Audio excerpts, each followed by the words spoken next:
Students, let's continue the chapter plant and its parts. Today we will discuss about flower. Flowers are the most showy and the most beautiful part of a plant. जो flowers होते हैं वो किसी भी plant के सबसे ज़्यादा attractive और ब्यूटीफुल पार्ट होते हैं. अट्रैक्टिव माने हमें मतलब कोई भी इनको देखना पसंद करता है, बहुत ही सुंदर होते हैं. They grow on plants to attract insect, bees, butterflies, etc. और जब ये plants पे grow करते हैं तो ये insects को, bees को, butterflies को अपनी तरफ attract करते हैं. They are of different colors, shapes, sizes and smell. ये अलग अलग different माने अलग अलग color, shape, size और smell के होते हैं ना. जितने भी flowers हम लोग अपने चारों तरफ देखते हैं वो अलग अलग कलर के होते हैं, अलग अलग शेप्स के होते हैं, अलग अलग साइज़ के होते हैं और उन सब की स्मेल भी अलग अलग होती है. देखो यहाँ एक लाइन लिखी हुई है, flowers have a sweet smelling juice called nectar. Flowers के अंदर एक बहुत ही स्वीट स्मेलिंग जूस होता है. स्वीट स्मेलिंग मतलब जिसकी खुशबू हमें अच्छी लगती है, जिसकी स्मेल हमें अच्छी लगती है. स्वीट स्मेलिंग माने अच्छी स्मेल. तो अगर हम फ्लावर्स को सूंघते हैं तो हमें उसकी खुशबू आती है तो हम बोलते हैं ना, कितनी अच्छी खुशबू आ रही है, ऐसे बोलते हैं ना. तो वो क्यों? क्योंकि उसके अंदर स्वीट स्मेलिंग जूस होता है जिसको कि नेक्टर बोलते हैं और उसी नेक्टर की वजह से बटरफ्लाईज, बीज और इंसेक्ट्स उसकी तरफ अट्रैक्ट होते हैं. ठीक है. Now functions of a flower. Flowers के फंक्शंस क्या क्या होते हैं? Flowers grow into fruits which have seeds in them. Flowers जो हैं निकलते हैं, उसके बाद वो फ्रूट्स में चेंज हो जाते हैं. यानी फ्लावर जब ज़्यादा बड़े होने लगते हैं तो वो धीरे धीरे फ्रूट्स बन जाते हैं. Which have seeds in them. और फ्रूट्स के अंदर सीड्स होते हैं, ये तो हम सभी जानते हैं, है ना. तो जो फ्रूट्स होते हैं वो कैसे बनते हैं? जब फ्लावर्स बड़े हो जाते हैं तो वो फ्रूट में चेंज हो जाते हैं, कन्वर्ट हो जाते हैं और उनके अंदर बहुत सारे सीड्स होते हैं. Second is some flowers also store food in them. और कुछ फ्लावर्स ऐसे होते हैं जिनमें फूड स्टोर हो जाता है. फूड कौन सा? जो प्लांट का एक्स्ट्रा फूड होता है ना. अभी पिछले जो पेजेस हमने पढ़े हैं उसमें हमने देखा था कि कुछ प्लांट्स में लीव्स में एक्स्ट्रा फूड स्टोर हो जाता है, कुछ में रूट्स में एक्स्ट्रा फूड स्टोर हो जाता है, कुछ में स्टेम्स में एक्स्ट्रा फूड स्टोर हो जाता है. तो कुछ फ्लावर्स भी ऐसे होते हैं जिनमें एक्स्ट्रा फूड स्टोर हो जाता है, जैसे कॉलीफ्लावर और ब्रोकली. ये जो है प्लांट के फ्लावर होते हैं लेकिन इनके अंदर जो प्लांट का फूड है वो स्टोर हो जाता है जो कि हम लोग खाते हैं. ठीक है. नाउ नेक्स्ट इज, यहाँ एक छोटी सी एक्टिविटी दी है, उसको अगर आपका मन करे तो करिएगा. Collect flowers of different colors and shapes. Dry them by putting in folds of old newspaper. कि अलग अलग अगर आपको फ्लावर्स कहीं से मिलते हैं तो उनको कलेक्ट कीजिए और स्टोर कीजिए.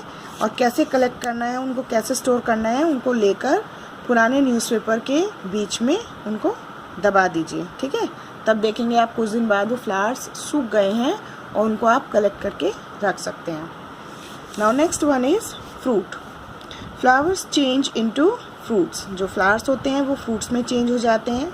They have seeds in them. और उनमें सीड्स होते हैं. व्हेन फ्रूट्स आर ईटन और व्हेन दे बिकम ड्राई. जब फ्रूट्स खा लिए जाते हैं, जब हम फ्रूट्स को खा लेते हैं, या व्हेन दे बिकम ड्राई, जब वो सूख जाते हैं. Seeds return to the soil. तो जो सीड्स होते हैं उसमें वो मिट्टी में वापस चले जाते हैं, अपने आप से नहीं चले जाते हैं. जैसे आप देखो समर आ रही है तो समर में हम लोग मैंगो खाएंगे, तो मैंगो खाएंगे तो उसकी जो गुठली होती है उसको हम लोग कूड़े में फेंक देते हैं. फिर वो कूड़े में से कहीं पर और ले जाकर उसको बड़ी जगह फेंक देते हैं तो वो मिट्टी में चली जाती है. फिर वहाँ से नया प्लांट निकल आता है. तो इस तरह से जो भी हम फ्रूट खाते हैं उसके जो सीड्स होते हैं उनको हम फेंक देते हैं, है ना. तो जब उनको फेंक देते हैं तो वो किसी ना किसी तरह से सॉइल में पहुँच जाते हैं और वहाँ पर फिर से न्यू प्लांट बनता है. न्यू प्लांट कैसे बनता है? When the seeds get right amount of air, water and sunlight, they grow into new plants. अब ऐसा भी नहीं है कि जितने भी सीड्स हम फेंकते हैं वो सब प्लांट बन जाएं. जब किसी सीड को राइट अमाउंट यानी सही मात्रा में, मतलब जितना उसको चाहिए उतनी एयर, वाटर और सनलाइट मिलती है, they grow into new plants. कि जब सीड्स को सही मात्रा में, सही क्वांटिटी में, सही अमाउंट में एयर, वाटर और सनलाइट मिलती है, they grow into new plants, वो एक नए पौधे के रूप में उग जाते हैं। ठीक है। The process by which a seed grows into a new plant is called germination. जो प्रोसेस होता है जिससे एक सीड जो है एक न्यू प्लांट बनता है, उसको कहते हैं जर्मिनेशन। ठीक है। जैसे आप अगर 2-4 मम्मी से व्हीट के ग्रेन्स ले लें, या अभी पपाया खाएं, पपाया के सीड जो है मिट्टी में डाल देंगे और फिर जब उसमें उसको सही एयर और वाटर और सनलाइट मिलेगी तो उसमें से छोटे छोटे प्लांट्स निकल आएंगे। तो बीज हम जो डालते हैं उसमें सनलाइट, एयर और वाटर की हेल्प से जो प्लांट निकलता है, तो ये पूरा जो प्रोसेस होता है इसको जर्मिनेशन बोलते हैं। ठीक। Now fruits with 1 seed. अब हर फ्रूट में बराबर सीड तो नहीं होते हैं ना। फ्रूट विद 1 सीड, कुछ फ्रूट्स ऐसे होते हैं जिनमें 1 सीड होता है, एक ही बीज होता है। जैसे मैंगो में एक ही गुठली निकलती है ना। देन पियर, चेरी, ये सब फ्रूट्स ऐसे होते हैं जिनमें एक ही बीज होता है। Then fruits with few seeds, कुछ फ्रूट्स ऐसे होते हैं जिनमें एक नहीं कुछ ज़्यादा सीड्स होते हैं। जैसे ऑरेंज एंड एप्पल। ऑरेंज जो होता है उसका जो एक पार्ट हम लोग खाते हैं, उसके हर पार्ट में 2-3 सीड्स होते हैं ना। ऐसे एप्पल के सेंटर में जो है 7-8 सीड्स होते हैं। फ्रूट्स विद मैनी सीड्स, कुछ फ्रूट्स ऐसे होते हैं जिनके अंदर बहुत सारे सीड्स होते हैं। जैसे वाटरमेलन, मस्कमेलन एंड पपाया, ये फ्रूट्स ऐसे हैं जिनके अंदर बहुत सारे सीड्स होते हैं।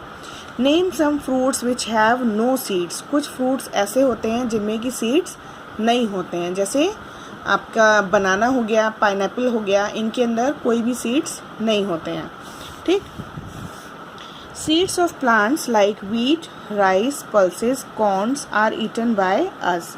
कुछ प्लांट्स के सीड्स ऐसे होते हैं जिनको कि हम खाते हैं। जैसे व्हीट माने गेहूँ, राइस माने चावल, पल्सेस माने दाल, कॉर्न्स माने जो मक्का होता है, ये सब हम खाते हैं, लेकिन ये सीड्स होते हैं। तो कुछ सीड्स ऐसे होते हैं जिन्हें हम खाते हैं, दे आर एडिबल सीड्स, उन्हें एडिबल सीड्स कहा जाता है। एडिबल माने जिनको खाया जा सके। ठीक है। Seeds of papaya, apple, orange, lemon can not be eaten by us. कुछ सीड्स हम खाते हैं, लेकिन कुछ सीड्स जैसे पपाया, एप्पल, ऑरेंज और लेमन के जो सीड्स हैं वो खाए नहीं जा सकते, उनको हम खा नहीं सकते। दे आर इनएडिबल सीड्स, इसलिए उनको इनएडिबल सीड्स कहा जाता है। ठीक है। तो आज हम लोग यहीं तक करेंगे। आप चैप्टर को अच्छे से पढ़ेंगे 1-2 बार और वीडियो को ध्यान से सुनेंगे। आगे इसको हम लोग कल कंटिन्यू करेंगे।